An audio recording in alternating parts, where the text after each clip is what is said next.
ये जो यूपी में हो रहा है, किसानों को मारा जा रहा है, मगर इससे पहले हाथरस में भी हुआ था और उनके एक एमएलए ने भी रेप किया था।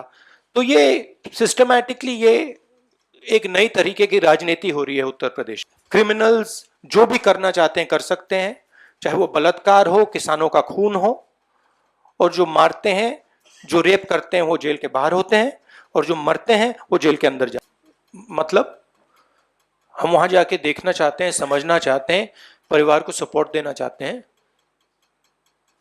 सिर्फ यहां हमें रोका जा रहा है, बाकी पार्टियों को जाने दे रहे हैं। हमने क्या गलती की है? और जहां तक प्रियंका की बात है, ठीक है, प्रियंका को बंद किया है, मगर ये मामला किसानों का। देखिए, ये मैं आपको थोड़ा समझा देता हूं।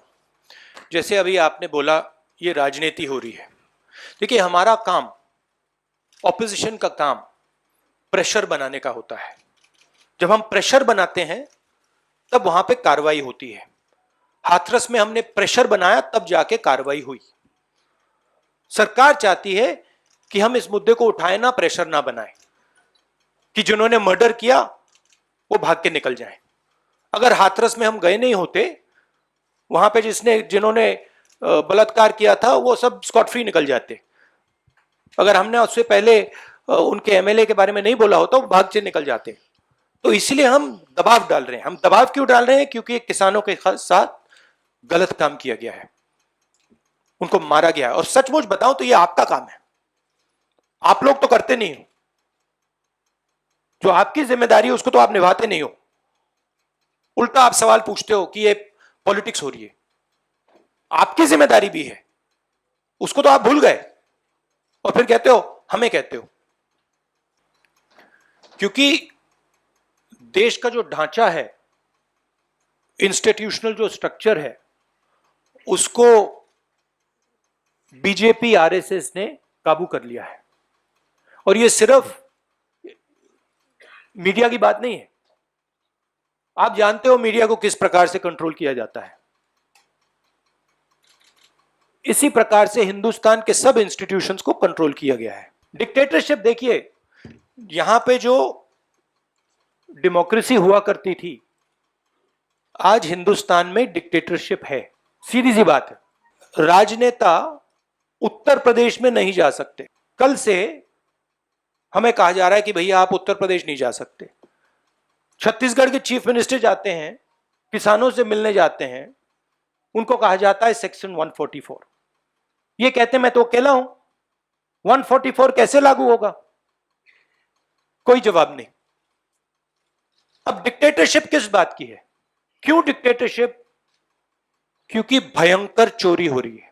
जो स्मॉल मीडियम बिजनेसेस हैं, छोटे व्यापारी हैं, उनसे चोरी हो रही है। किसान हैं, उनसे चोरी हो रही है। और जो आम जनता है, उनके जेब में से चोरी हो रही है। पेट्रोल डीजल के दाम बढ़ते जाते हैं, और जो हिंदुस्तान की आवाज है उसको कुचला जा रहा है।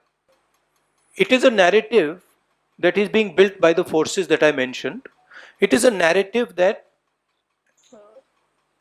is built using institutions. It is built using the police. It is built using all these different structures. But what you will find is that there is a limit to this narrative.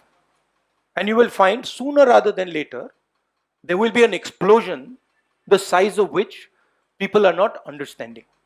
So what we are trying to do is, we are trying to tell the government, let the democratic process work. This is what the country is about.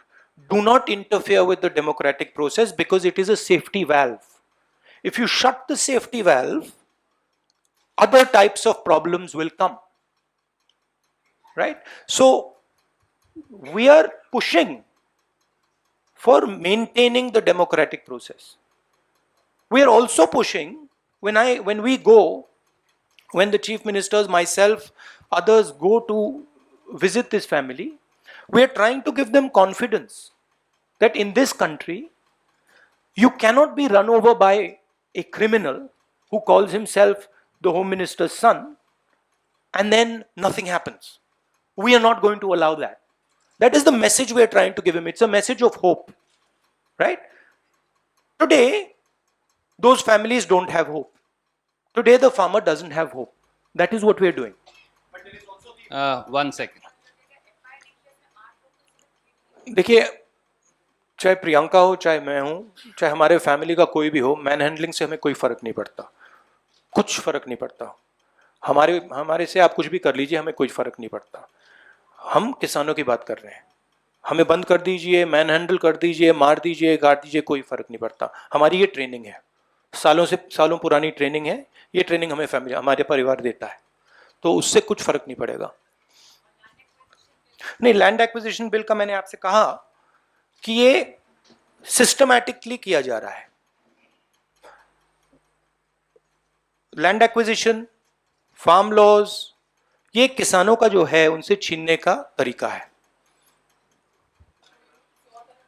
सबसे पहले मैं वहां जाकर बात समझना चाहता हूं, ground reality क्या है। क्योंकि ग्राउंड रियलिटी, सचमुच में ग्राउंड रियलिटी अभी तक किसी को नहीं मालूम। ठीक है, तो सबसे पहले हम वो जाके समझना चाहते हैं, इसलिए हम लखनऊ जा रहे हैं। उम्मीद क्या, हम प्रेशर डालेंगे? हाँ, प्रेशर के बिना तो कुछ नहीं होगा, मगर प्रेशर डालेंगे, कोशिश करेंगे।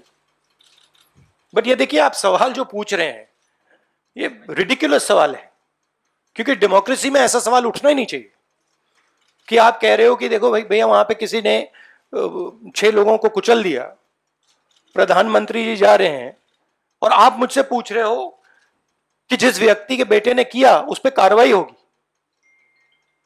यह डिक्टेटरशिप में सवाल पूछा जाता है, डेमोक्रेसी में ऐसा सवाल नहीं पूछा जा सकता।